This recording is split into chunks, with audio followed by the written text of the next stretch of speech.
श्री शिवाय नमस्तुभ्यम दोस्तों, हर हर महादेव। कैसे हैं आप दोस्तों? आज है गुरु पुष्य योग। बहुत ही विशेष खास महत्व रखता है। गुरु पुष्य योग दोस्तों बहुत ही कम पड़ता है। मार्गशीर्ष का महीना चल रहा है, गुरु पुष्य योग नक्षत्र है। इस योग पर आपको कुछ उपाय जरूर करने चाहिए दोस्तों। आज रात को आपको मात्र एक दीपक लगाना है। दीपक कहाँ लगाना है, कैसे लगाना है, आज जानेंगे। तुलसी के सामने ये दीपक कैसे प्रज्वलित करना है।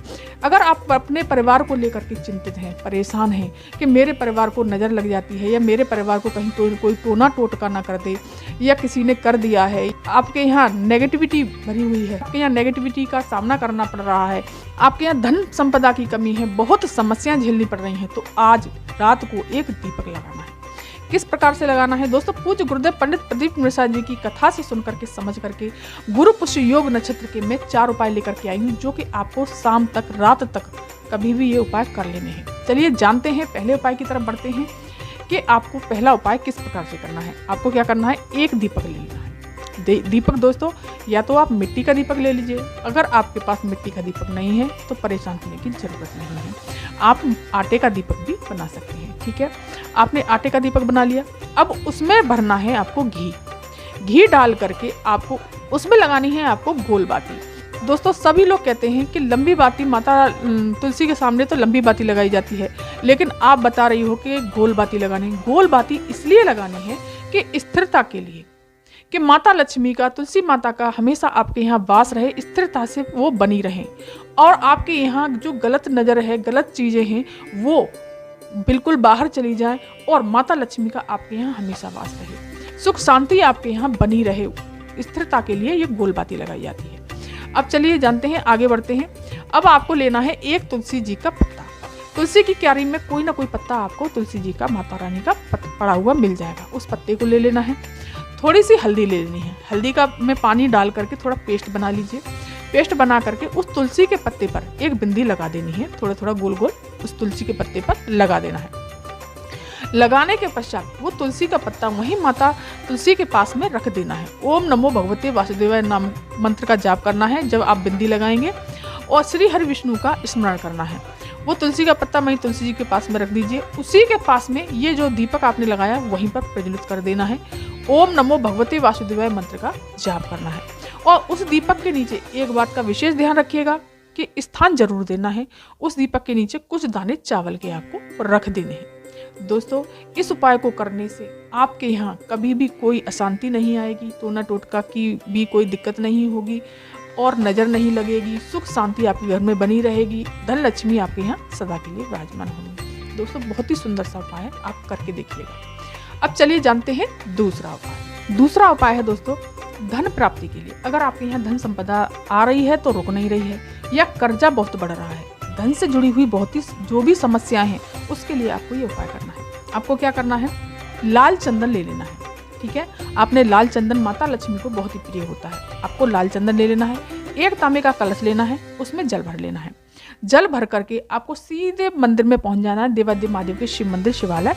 अगर वहां नहीं जा सकते तो आप अपने घर पर भी ये उपाय कर सकते हैं। देखिए मंदिर में जाते हैं, एक बार बता दूं, तो हमें ज़्यादा फल मिलता है, और मंदिर में नहीं, अगर आप अपने घर पर करते हैं तो उसका थोड़ा सा हमें कम फल मिलता है। जैसे ही हम जिस जगह जाते हैं, जैसे तीर्थ यात्राओं में जाते हैं, तो उसका हमें 4 गुना 5 गुना फल मिलता है। इसी प्रकार से आप इसे लेकर के सीधे देवादिदेव महादेव के शिव मंदिर, शिवालय पहुंचना है, और शिवालय पहुंच करके आपको कहीं भी बैठ जाना है। लेकिन बैठना, देखो हम तो ये कहते हैं कि उत्तर दिशा की तरफ मुख करके बैठिए तो ज़्यादा अच्छा है, क्योंकि पूज्य गुरुदेव कहते हैं कि उत्तर दिशा की तरफ मुख करके बैठने से भोलेनाथ आपकी कामना को शीघ्र पूरा करते हैं। क्योंकि हम किधर भी मुख करके पूजा करें, लेकिन भोलेनाथ की शिवलिंग का मुख, भोलेनाथ का मुख हमारी तरफ ही होता है, कहीं भी बैठ करके करें। लेकिन जब हम पूजा करेंगे तो जो हमने लाल चंदन लिया है उसमें थोड़ा सा जल डाल करके उसका लेपन बना लेना है। ज़्यादा सा जल लाल चंदन लीजिएगा, उसमें थोड़ा सा लेपन बना लेना है। उस लेपन को आपको अपने से विपरीत दिशा में, देखिए इस वीडियो में मैं बता रही हूँ कि आप उत्तर दिशा की तरफ मुख करके बैठे हैं, तो उधर की तरफ ही आपको पीछे की तरफ आपको ये लाल चंदन का शिवलिंग पर लेपन कर देना है कुंदकेश्वर महादेव का नाम लेकर के। कौन सा महादेव का नाम लेना है दोस्तों? कुंदकेश्वर महादेव का नाम लेकर के। और अपनी धन की कामना जो भी है, कर्ज बढ़ रहा है, लक्ष्मी नहीं आ रही है, धन संपदा की कमी है, तो कुंदकेश्वर महादेव का नाम लेकर के उस लेपन को कर देना है। फिर आपको शिवलिंग पर सारा का सारा जल कुंदकेश्वर महादेव के नाम से समर्पित कर दीजिए। और जो जलाधारी के रास्ते से नीचे जल बहता हुआ आ रहा है उसको थोड़ा सा अपने पात्र में झेल लाना है। झेल करके आपको अपने घर लाना है और वो जल आपको अपने प्रत्येक कमरे में, रसोई में, हॉल में, हर जगह आपको छींट देना है, सिर्फ वॉशरूम को छोड़ करके सब जगह छींट दिया। इस उपाय को करने से निश्चित ही आपके यहाँ धन की समस्या खत्म हो जाएगी, कर्जा होगा वो भी छूटने लगेगा। दोस्तों बहुत ही सुंदर सा उपाय है, आप करके देखिएगा। अब चलिए जानते हैं दोस्तों तीसरा उपाय। तीसरा उपाय जानने से पहले अगर आप मेरे वीडियो पर पहली बार आए हैं, मेरी आवाज़ को पहली बार सुन रहे हैं, तो मेरे चैनल को सब्सक्राइब कर दीजिए, वीडियो को लाइक कर दीजिए और कमेंट में श्री शिवानंद हर हर महादेव जरूर लिखिएगा। क्योंकि रवि पुष्य योग है, रवि पुष्य योग में अगर कोई भी उपाय करते हैं उस उपाय को करने से उसका फल हमें जरूर ही प्राप्त होता है। अब चलिए जानते हैं तीसरा उपाय जो कि है रोग बीमारी के लिए। कि अगर आपके यहाँ कोई भी व्यक्ति बीमार है, बहुत बीमार है और उसका रोग खत्म नहीं हो रहा, दवाइयाँ नहीं लग रही हैं, बहुत कष्ट हो रहा है, तो आपको क्या करना है, थोड़े से मूंग के दाने ले लेने हैं, हरे मूंग के दाने, साबुत होने चाहिए, दाल नहीं लेनी दोस्तों, हरे मूंग के दाने ले लिए। अब उसी के साथ लेना है हमको 1 चुटकी काले तिल, जितने भी आप लेना चाहें लेकिन 1 चुटकी तो होने ही चाहिए, ठीक है। अब उसके साथ हमें 1 लोटा तांबे का लेना है, उसमें जल भरना है आपको, उसमें थोड़ा सा गंगा जल डाल लीजिएगा, क्योंकि बीमारी के लिए कर रहे हैं तो गंगा जल डालना अनिवार्य हो जाता है, ठीक है। अब इसे लेकर के आपको देवादेव महादेव के शिव मंदिर शिवालय पहुंचना है। अपने घर पर करना चाहते हैं तो वो भी कर सकते हैं, लेकिन शिवालय पहुंचे तो ज़्यादा अच्छा है। वहाँ पहुँच करके आपको उत्तर दिशा की तरफ मुख करके बैठ जाना है या खड़े हो जाना है, जैसे करते हैं।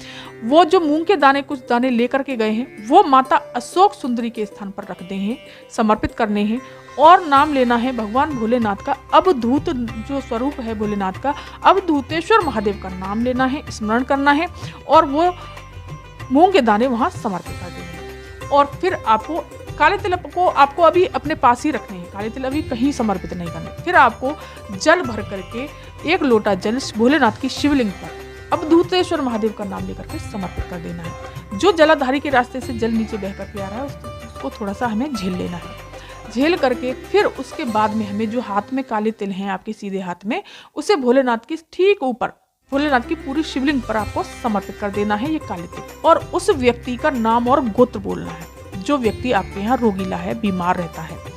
नाम बोल करके जो जल लेकर के आए हैं उस व्यक्ति को ला करके उस जल का आचमन करवा दीजिए। दोस्तों कैसी भी बीमारी होगी, कैसा भी कष्ट होगा, वो जरूर ही जरूर भोलेनाथ दूर करेंगे। अब चलिए दोस्तों जानते हैं चौथा उपाय।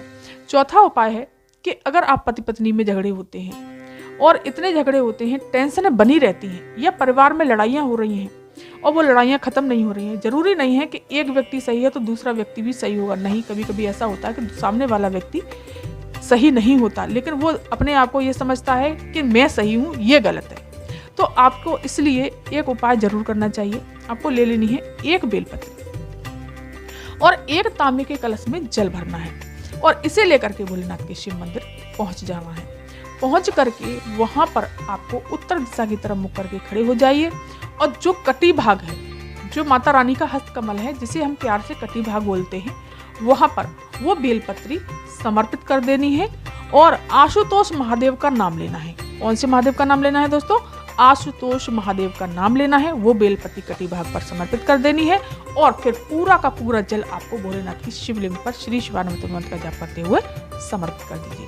कितने भी लड़ाई झगड़े चल रहे होंगे, कितनी भी टेंशनें चल रही होंगी, अगर आपको ऐसा लगता है आपकी पत्नी ज़्यादा झगड़ा करती है या फिर आपको ऐसा लगता है कि पति ज़्यादा झगड़ा करता है, कोई पता नहीं कि कौन ज़्यादा झगड़ा करता है दोस्तों, तो किसी के भी साथ अगर ऐसा हो रहा है तो आपको ये उपाय जरूर करना चाहिए। दोस्तों ये थी बहुत ही सुंदर सी जानकारी।